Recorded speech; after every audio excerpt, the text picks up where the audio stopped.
American citizens have... The FEMA plans to imprison American citizens have generated a lot of interest around the country in locating the potential prison camps throughout the country. These may be facilities currently being used as prisons, such as those you saw earlier, or prisons that are being built supposedly in the name of the war on drugs, or facilities that have other uses but which could be quickly used to detain large numbers of people, such as this Amtrak facility in Beech Grove, Indiana. We're standing now in the main parking lot, which doesn't look too sinister. At this level, it is a very large parking lot, fenced on all sides by fence topped by barbed wire. It also has these electronically operated turnstiles.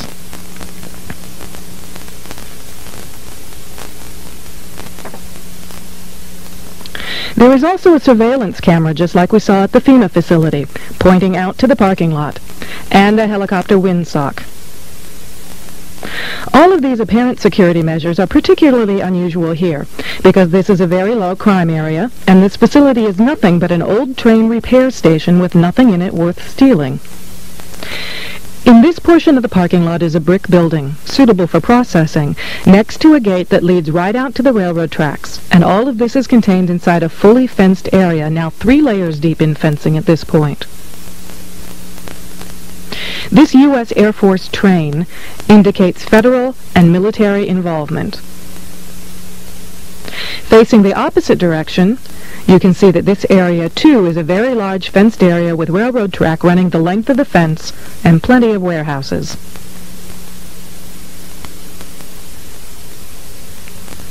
This facility was supposed to have closed in June of 1993, yet instead several $million in federal funds have been spent on supposed renovations over the past 2 years. Helicopter windsocks and markers are evident throughout the property. This small building is the only way into a particular fenced area. Inside this building we see more of the motion-activated detectors, electronic turnstiles, and prison bars.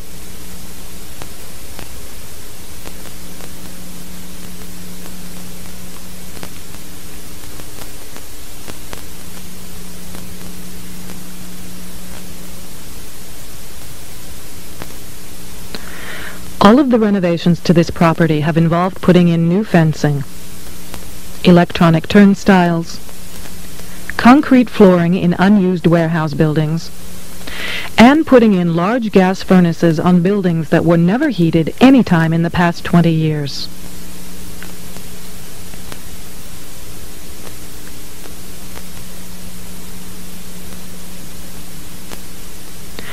Outside this building is fencing and a cattle run section of fence, all topped by barbed wire, pointing inward, not to keep people out, but to keep people in. This was common throughout the facility, particularly the new fencing that had been erected.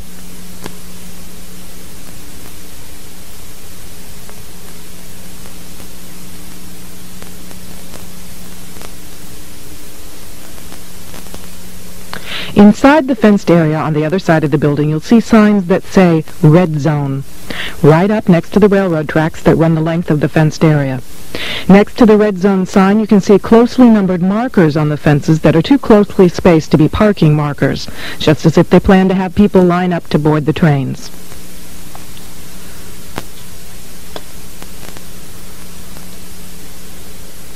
Here's a helicopter marker on the power lines outside the facility, indicating expected helicopter traffic, and again, another tall radio antenna.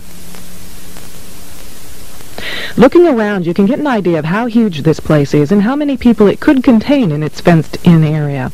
In yet another fenced area, we see a large warehouse building at the end, with the electronic turnstiles in front of it. The building is one that has a new concrete floor, and its doors and windows have all been blocked.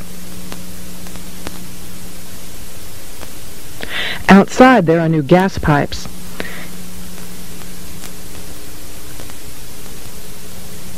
Even as we were filming, a black helicopter flew over us, observing what we were doing, which has happened many times when we have been at the facility.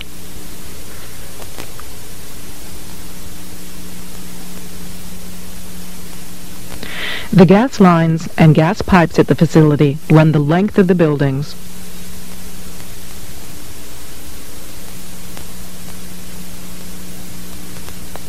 And come out at some very, very large brand new furnaces that have been installed at the buildings throughout the facility.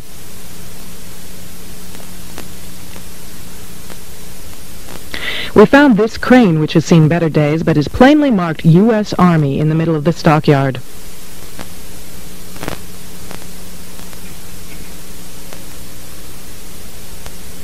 We found other fully working military trucks and equipment here at other times. Inside the facility, we found large fenced-in areas next to the railroad tracks marked Green Zone and Blue Zone, suitable for holding a lot of people. Many of the old warehouse buildings have had new concrete floors put into them. Unused sections of railroad track have been dug up and replaced, and from the supplies in the stockyards, it is obvious they will be doing even more construction and fencing.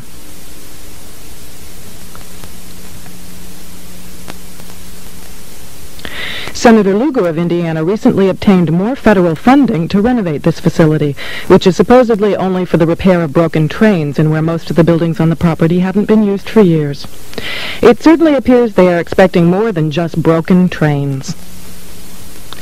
This tower, overlooking the entire facility at one end of the facility along the railroad tracks, also has a radio antenna on it with a ladder up inside of it. It would make an excellent watchtower.